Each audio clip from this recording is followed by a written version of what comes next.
ఎప్పటికి కూడా ముందుకు తీసుకెళ్లాలని కోరుకుంటున్నాను. ఈ ముఖ్య ఉద్దేశం ఏంటంటే నారీ శక్తి వందన్ అభియాన్.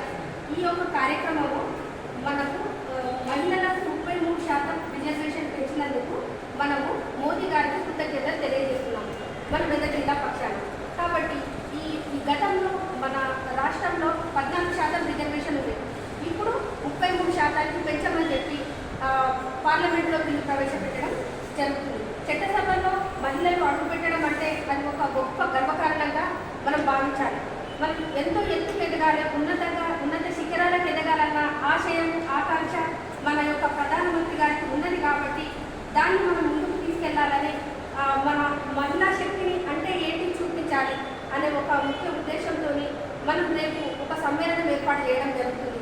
శ్రీ సాయి బాలాజీ ఫంక్షన్ హాల్లో పార్టీలకు అతీతంగా పెద్ద ప్రోగ్రామ్ని మహిళలతో పెట్టడం జరుగుతుంది. ఏ పార్టీ అనే సంబంధం లేదు, ఏ పార్టీలోనైనా కానీ ఎమ్మెల్యేలు, మంత్రులు, మినిస్టర్లు ఎవరైనా ఉంటారు. కాబట్టి ఏ పార్టీ మహిళలైనా సరే అందరూ వచ్చి అందరూ ఆహ్వానితులే. మనము మోదీ గారికి, మన దేశ ప్రధాని రాజు అయినటువంటి ప్రధాని గారికి మనము కృతజ్ఞతలు తెలపాలని చెప్పి మనస్ఫూర్తిగా కోరుకుంటున్నాను.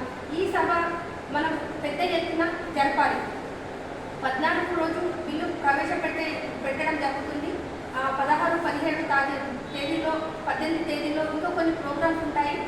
ఇవన్నీ కూడా ప్రతి దాంట్లో కూడా మహిళలు పెద్ద ఎత్తున పాల్గొని విజయవంతం చేయాలి అని కోరుకుంటున్నాను. మహిళలు గతంలో ఇంటికే పరిమితమైన వాళ్ళు కాబట్టి ఏమీ చేయలేరు అనుకుంటారు. కానీ ముందు అన్ని రంగాలలో ఒకప్పుడు సైకిల్ దొక్కితే సైకిల్ దొక్కిందిరా అని అడిగేవాళ్ళు. ఇప్పుడు సైకిల్ దొక్కడం, బండి నడపడం, కార్ నడపడం, లారీ నడపడం, ట్రాక్టర్ నడపడం, ఫ్లైట్ నడపడం, రాకెట్ నడపడం, ఇలా మహిళ ఒక్కొక్క అంచెలంచెలుగా ప్రతి రంగంలో మహిళ ముందుకెళ్తుంది. కాబట్టి మహిళలకు ప్రోత్సాహం ఇస్తున్నటువంటి ప్రతి వారికి కూడా కృతజ్ఞతలు తెలియజేస్తున్నాము. మన యొక్క ఎంపీ రఘునందన్ అన్న మంచి సహకారం ఉంది కాబట్టి రఘునందన సహకారంతో ఇంకా మేము ముందుకెళ్తామని మనస్ఫూర్తిగా కోరుకుంటున్నాము, ఆశిస్తున్నాము. అన్నగారి సహకారం మాకు ఎల్లవేళగా ఉండాలని మనస్ఫూర్తిగా కోరుకుంటున్నాము. ఇంకొకటి ఏంటంటే, నిన్న రేవంత్ రెడ్డి గారు మహిళలకు 33% రిజర్వేషన్ ఇవ్వడాన్ని ఓర్చుకోలేకపోయాడు. చాలా తప్పు. రేవంత్ రెడ్డి గారు, మీరు ఈ విధంగా మాట్లాడడం చాలా దుర్మార్గమైన పని. మహిళలు ఎదుగుతుంటే ఓర్వలేకపోవడం అనేది మీకు చాలా తప్పు. సెకండ్లతో పోల్చడం, అసలు ఎవరితో పోల్చదు, ఎవరితో పోల్చడం ఎందుకు?